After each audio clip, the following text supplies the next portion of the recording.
Welcome to Habeas Treasures, where I try to decipher this book, There's Treasure Inside by Jon Collins Black, in order to find one of the 5 hidden treasures.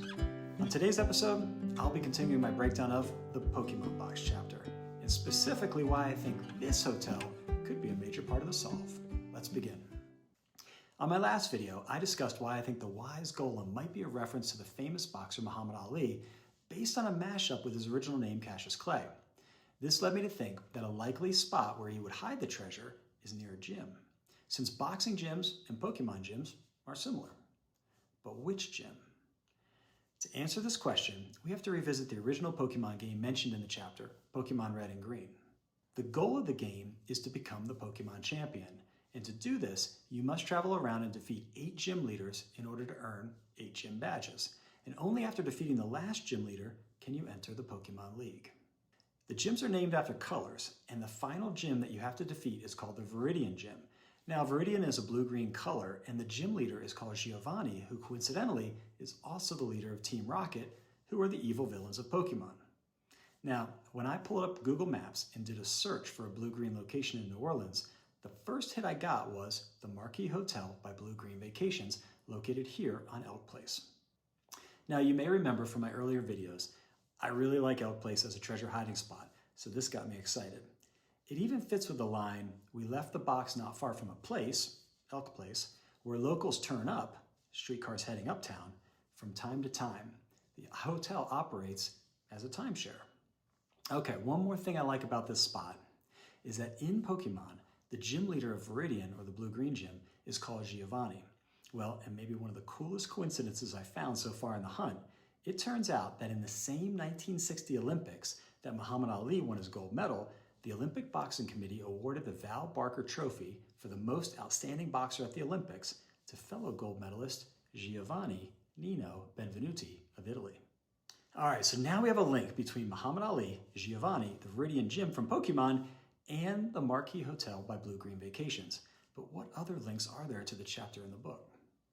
Well, remember I said earlier that in Pokemon, Giovanni is also the leader of Team Rocket? I think this is why at the beginning of the story, the author says, our destination was Houston, Texas, because in the NBA, Houston is where the Rockets play basketball. So it makes sense that the location where you battle the leader of Team Rocket is a fitting end to the hunt. And returning to one of my earlier videos for a moment, you may remember that the coffee bar arcade called Nostalgia that I think the author is referring to at the beginning of the story actually has an NBA Jam arcade game, and you can play as the Houston Rockets. Okay, well, this got me wondering if the other part of the trip description at the beginning of the story might also lead us to the hotel at Elk Place. As a reminder, here's the entire passage from the book. It was time to depart Statesville on a 2-week vacation.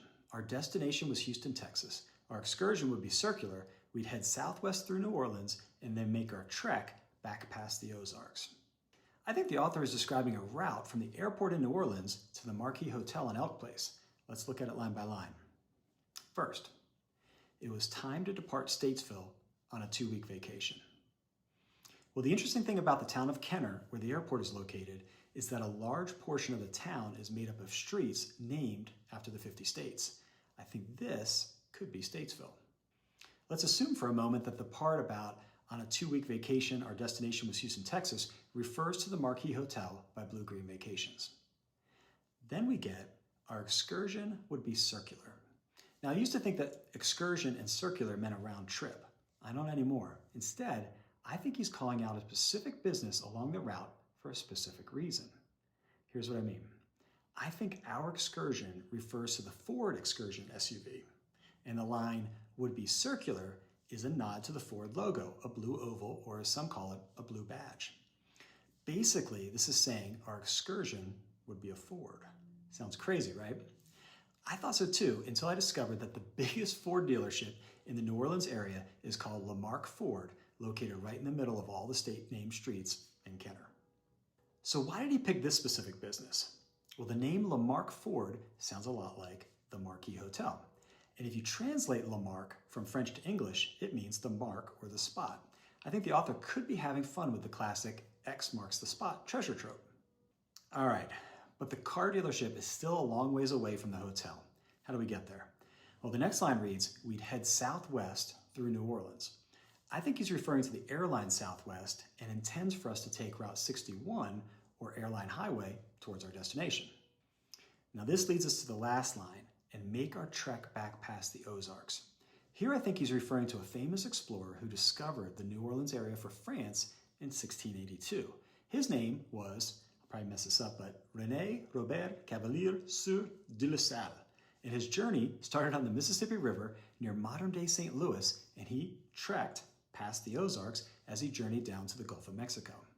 Now, if we look back at the map of New Orleans, you can see that LaSalle Street is the last major road you pass before you reach Elk Place. Now, I know some of you may still not be convinced, so let me throw a couple more ideas in the mix. First, let's look at the overexposed picture from the story. How can we tie this image into the hotel solve? Well, when I first looked at the image, I couldn't make up my mind if I was looking at rocks in the river or ice. And then I remembered that in the chapter in the book about George Washington, the author writes about how a significant turning point in the Revolutionary War was when George Washington crossed the Delaware River and surprised the enemy Hessian soldiers. Could the image from the book be a blown up portion of the famous painting that celebrates this event? Could this be what the author means when he says, perhaps it had something to do with taking photographs of expanded or blown up reality? I think so. Even though it isn't an exact match, I think the author is leading us to make this connection by writing, oddly, only one picture was preserved well enough to make any sense out of it. The famous painting of George Washington crossing the Delaware River was used as the design for the reverse side of the New Jersey State Quarter. And I think this is what he means by make any sense out of it, because somebody made 25 cents out of it. And the phrase, oddly, could refer to the weird New Jersey TV show and magazines that were popular in the mid-2000s. And finally, the phrase, only one picture was preserved well enough, could be referring to the sad fact that the original painting was destroyed in Germany during World War II, and the only large-scale copy left in existence is on display at the Metropolitan Museum of Art in New York City. Okay, but how does this tie back to the Marquee Hotel? It doesn't. But it does tie into LaMarque Ford. Check this out. If you map Delaware Avenue by the airport, you can see that it literally crosses over LaMarque Ford. That's right, LaMarque Ford crosses to Delaware. And like any good car dealership, I'm sure you can find great deals there to celebrate President's Day in George Washington. All right, let me leave you with one more coincidence. If you pull up the website for the Marquee Hotel by BlueGreen Vacations, you quickly find out that one of the hotel's big selling points is that they've built an augmented reality app that ties into the hotel. You can hold your phone up to the pictures in your room and the characters will come to life and tell you about the local area in New Orleans that used to be called Storyville. And here we have our final three connections to the treasure. First, the obvious one. The hotel uses augmented reality just like Pokemon Go. Coincidence? Crazy if it is. Second, the hotel's augmented reality teaches you about the history of Storyville. The hotel goes so far as to feature a giant journal that you can read on the ceiling of the lobby.